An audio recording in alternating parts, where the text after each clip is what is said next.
Okay, good morning. Welcome to Math problems, Family Math number 137A. Family Math 137. Okay, so last night you asked me about the square root of pi, and I don't really remember why you asked me about the square root of pi. Do you remember?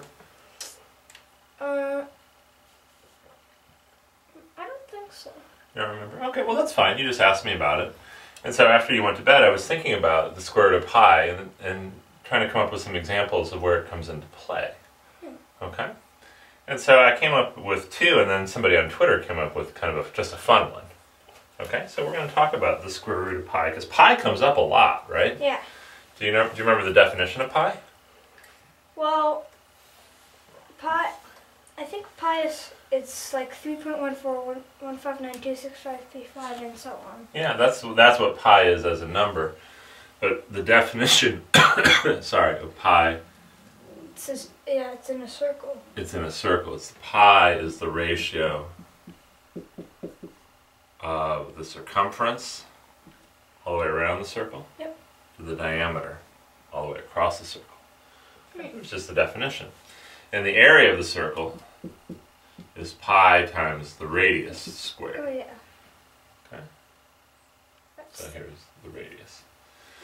So one place the square root of pi comes up, and it's actually pretty interesting, is people wondered if there was a way, if you knew you had a circle whose radius was 1, say. I don't know where an eraser is. If you knew you had a circle whose radius was 1, the area would be what? If the radius was 1, what would the area be?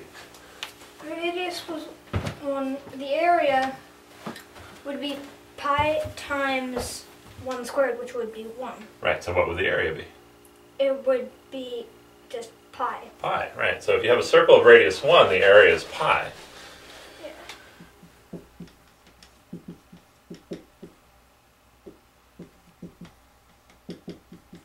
And people wondered if you had a circle whose radius was 1,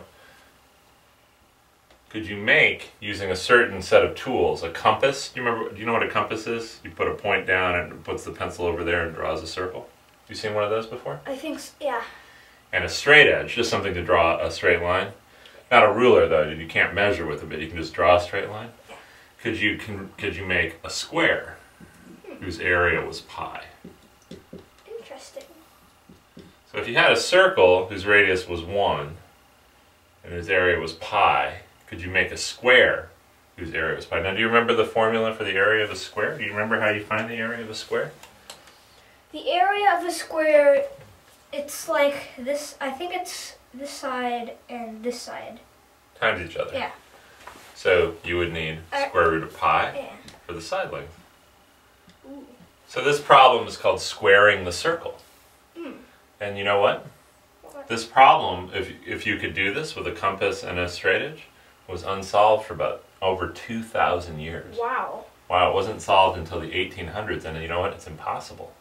Wow. You can't construct, that's the word, the square root of pi, because pi is a transcendental number, but that wasn't solved until the late 1800s. But it's pretty interesting that even the ancient Greeks were wondering about this, were wondering about the square root of pi. Yeah. And you were wondering about it last night. Yeah. Maybe you were pretending to be someone from ancient Greece. Yeah.